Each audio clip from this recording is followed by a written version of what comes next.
إلهي لست للفردوس أهلا.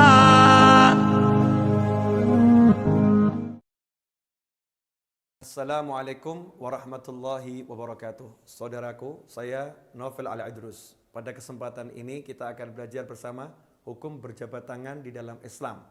Sesungguhnya Allah Subhanahu wa taala melalui Nabi Muhammad SAW telah menjelaskan kepada kita ajaran yang penuh indah. Sebagaimana tujuan atau hikmah diutusnya Nabi Muhammad SAW, "Wa ma arsalnaka illa rahmatan lil alamin." Tidak kami utus engkau kecuali sebagai rahmat bagi alam semesta. Karena itu ajaran Islam penuh dengan rahmat, penuh dengan kasih sayang.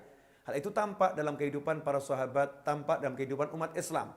Jika bertemu, maka dianjurkan untuk segera senyum. Di mana Rasul menyatakan senyummu untuk saudaramu adalah sedekah. Yang paling hebat senyumnya, yang paling berseri-seri wajahnya, itulah yang paling dicintai oleh Allah Subhanahu wa taala, sebagaimana disebutkan dalam hadis yang diriwayatkan oleh Imam Bazzar.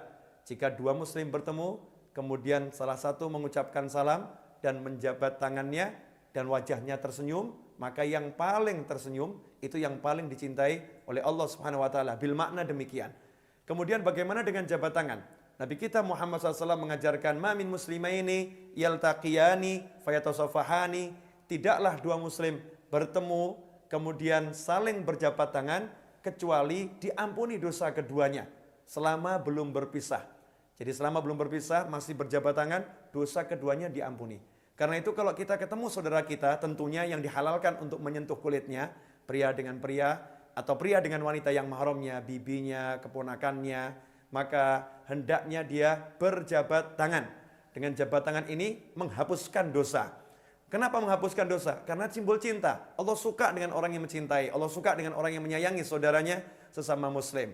Nah ketika kita sholat, timbul masalah nih. Lagi sholat, selepas salam, ada yang ngajak salaman. Padahal selepas sholat kita dianjurkan untuk berzikir dan berdoa. Bagaimana jika ada orang yang mengajak berjabat tangan selepas sholat? Orang yang mengajak berjabat tangan selepas sholat, maka tidak diharamkan oleh Allah Subhanahu wa taala. Dari sisi adab, hendaknya jabat tangan nanti. Selesai berdoa, selesai berzikir, baru berjabat tangan. Tetapi jika ada orang yang mengulurkan tangannya, mengajak kita untuk bersalaman selepas sholat, sedangkan kita lagi berzikir, jangan tolak. Sambut dengan cinta, sambut dengan senyum. Kita ulurkan tangan kita. Itulah ajaran Allah Subhanahu wa taala. Artinya, tidak mengapa kita menerima orang yang mengajak kita berjabat tangan selepas sholat, dan tidak mengapa orang yang berjabat tangan selepas sholat, hanya saja selesai doa itu dipanjatkan, zikir diselenggarakan. Karena hadis Rasul, jika muslim bertemu, kemudian berjabat tangan, berlaku secara umum, kapanpun dan dimanapun, tidak dibatasi oleh tempat dan waktu. Semoga barokah dan manfaat. Mari kita berikan senyum terbaik kita untuk umat Nabi Muhammad Sallallahu Alaihi Wasallam. Hukum berjabat tangan dengan lawan jenis. Kita sering melihat dalam pertemuan-pertemuan keluarga atau pertemuan-pertemuan kantor, relasi bisnis, karyawan dengan atasannya atau sama karyawan, seringkali tampak seorang wanita berjabat tangan dengan pria atau sebaliknya. Bagaimana sebenarnya hukum berjabat tangan dengan lawan jenis ini? Sesungguhnya aturan yang telah diterapkan atau diajarkan oleh Nabi Muhammad SAW cukup jelas. Seseorang tidak boleh menyentuh wanita atau menyentuh pria bagi wanita yang tidak halal untuknya atau bukan mahramnya. Kalau yang disentuh itu bukan mahramnya atau yang tidak halal untuknya, maka haram hukumnya bersentuhan. Karena itu berjabat tangan dengan lawan jenis, kalau itu bukan keponakannya, dia bukan pamannya, dia bukan bibinya, dia bukan suaminya atau dia bukan istrinya, dia bukan cucunya, maka hukumnya adalah haram. Meskipun itu sepupunya.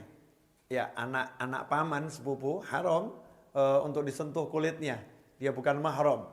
Meskipun itu adalah saudara iparnya, kakak ipar, adik ipar. Kakak ipar, adik ipar bukan mahram, maka nggak boleh disentuh, nggak boleh berjabat tangan. Tapi kita juga harus berakhlak.